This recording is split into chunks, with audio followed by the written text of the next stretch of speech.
Bonjour à tous, pour ceux qui ne me connaissent pas, je suis Sébastien Tron, manager au sein du cabinet de recrutement PayJob. Je fais cette vidéo aujourd'hui pour donner 4 informations aux gestionnaires de paye sur la rédaction de leur CV pour qu'ils soient efficaces, percutants à l'œil du recruteur, que ce soit cabinet de recrutement ou entreprise. Le premier point, ça va être d'avoir un CV qui va tenir sur une page. L'idée, c'est de faire gagner du temps aux recruteurs, éviter les CV parchemin avec beaucoup d'informations qui ont très peu d'informations et de valeur ajoutée. Donc faites-nous gagner du temps, allez à l'essentiel sur la rédaction de vos informations et tout le monde y sera gagnant. Le deuxième point, mettez sur vos expériences le logiciel sur lequel vous avez pu travailler, mettez le nombre de payes que vous avez pu gérer sur ce poste, puisque 150 payes ou 600 payes gérées sur un poste fait que vous allez faire des tâches différentes, avec des fois un degré d'automatisation totalement différent.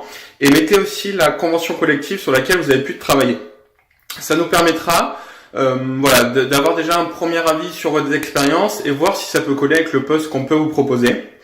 Le troisième point, mettez les informations principales, les principales tâches que vous avez pu effectuer sur ce poste. Si vous avez géré la paye de A à Z, si la paye était interne ou externalisée, si vous avez géré l'administration du personnel uniquement liée à la paye ou dans sa globalité de l'entrée à la sortie du collaborateur avec les contrats, les avenants jusqu'au solde de tout compte.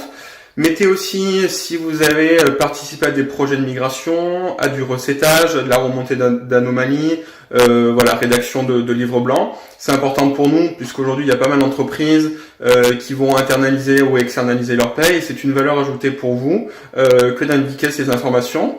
Et vous pouvez aussi indiquer, par exemple, si vous avez formé des nouveaux arrivants, si vous êtes le référent, par exemple, sur les charges sociales, sur la veille sociale. Donc voilà, mettez toutes ces informations qui pour nous sont vraiment importantes et qui nous permettent d'avoir les informations principales sur vos expériences.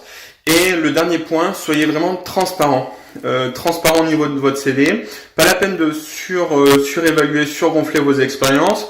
Chez PayJob, aujourd'hui, on est tous des consultants en recrutement spécialisés sur le métier de la paye. Donc, on a entre 30, 40 gestionnaires de paye par jour au téléphone. Donc, on sait reconnaître les informations qui sont vraies. On sait poser les bonnes questions. Donc, soyez honnête, soyez transparent. Si vous avez fait une mission de 4 mois entre 2017 et 2018, mettez bien les dates.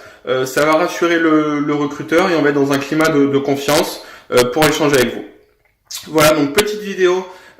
Première d'une petite lignée, j'espère même grande lignée de vidéos qui vont porter essentiellement sur le marché de la paye, sur les gestionnaires de paye, sur aussi notre expérience en tant que recruteur pour vous guider, vous accompagner. N'hésitez pas à me mettre quelques petits commentaires par rapport à ce que vous avez pu penser de la vidéo. Si vous avez des idées aussi, des thématiques sur lesquelles on devrait s'attarder, n'hésitez pas à commenter aussi ou me mettre un message en privé. Bonne journée.